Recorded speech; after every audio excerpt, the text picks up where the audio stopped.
আপনি অবশ্যই লক্ষ্য করেছেন, দেখবেন ইউটিউবে কিছু ভিডিওর ডিসক্রিপশন বক্সে ডিসক্লেমার অ্যাড করা থাকে। যেমন আমার যে কোনো ভিডিও ওপেন করে দেখতে পারেন, ডিসক্রিপশনে কিন্তু ডিসক্লেমার অবশ্যই অ্যাড করা রয়েছে।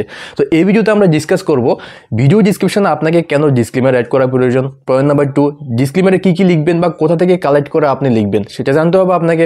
পয়েন্ট নাম্বার 3, আপনার চ্যানেলের মধ্যে পার্মানেন্টলি কীভাবে ডিসক্লেমারটা অ্যাড করে রাখবেন যাতে ফিউচারে কোনো প্রবলেম না হয়। তো এখন লাইক না করে থাকলে ভিডিওতে একটা লাইক করে দেবেন এবং চ্যানেলে প্রথমবার আসলে সাবস্ক্রাইব করে বেল আইকন প্রেস করে রাখুন, কারণ ফিউচারে এই টাইপের ভিডিওগুলি এই চ্যানেলে আমি আরও আপলোড করব।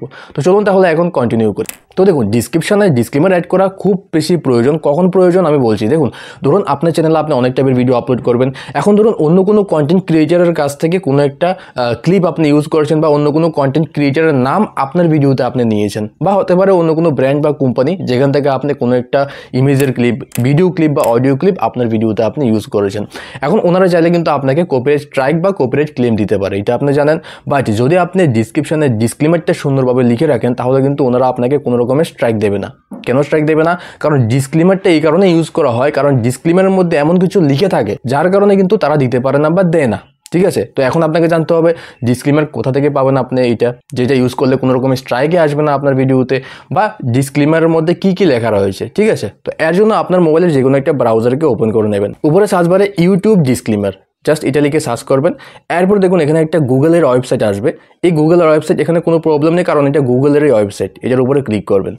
এখন দেখুন ইউটিউব ডিসক্লেমার লেখা রয়েছে, এখানে যে প্যাসেজটা রয়েছে এটা পুরোটা কপি করে নেবেন। এর আগে এখানে লেখা রয়েছে ইংলিশে, তো আমার অনেক ভাই রয়েছেন যারা ইংলিশ বুঝেন না ভালো মতো, তো তাদের জন্য আমি শর্টলি বলে রাখি। এখানে বলছে কপিরাইটের আইন অনুযায়ী আপনি কোনো একটা টপিক নিয়ে কোনো কিছু নিয়ে আপনি চাইলে মন্তব্য করতে পারেন বা কোনো সমালোচনামূলক কথাবার্তা বলতে পারেন, বা শিক্ষার উদ্দেশ্যে যদি কোনো কিছু আপনি ইউজ করেন আপনার ভিডিওতে, তাহলে সেটা এখানে কপিরাইটের আইন অনুযায়ী বলছে সেটা কিন্তু ফেয়ার ইউজেসের মধ্যে আসবে, ফেয়ার ব্যবহারের জন্য আসবে, যার কারণে আপনাকে কপিরাইট দিতে পারবে না কখনো। তো আপনি কি করবেন, জাস্ট এখান থেকে কপি করে নেবেন, এটাকে প্রেস করে কপি করার পর আপনার ভিডিওর ডিসক্রিপশনে এটাকে পার্মানেন্টলি অ্যাড করতে হবে। অ্যাড করার জন্য কি করবেন, দেখুন আপনার চ্যানেলটা ক্রোম ব্রাউজার ওপেন করে নেবেন। ক্রোম ব্রাউজারে কীভাবে ওপেন করবেন আমি প্রায় প্রতি ভিডিওতেই বলি, কারণ এটা অনেকের প্রবলেম থাকে সেই কারণে। তো এখানে studio.youtube.com লিখে ক্রোম ব্রাউজারে চ্যানেলটাকে ওপেন করে নেবেন আপনার। ঠিক আছে, চ্যানেলটা ওপেন করার পর নিচে এখানে দেখবেন সেটিংসের আইকন রয়েছে, সেটিংসের উপরে ক্লিক করবেন। সেটিংসে ক্লিক করার পর এখানে অপশন থাকবে আপলোড ডিফল্টস। ঠিক আছে, আপলোড ডিফল্টসে ক্লিক করবেন। তো এখানে ডিসক্রিপশনের বক্সটা শো করছে।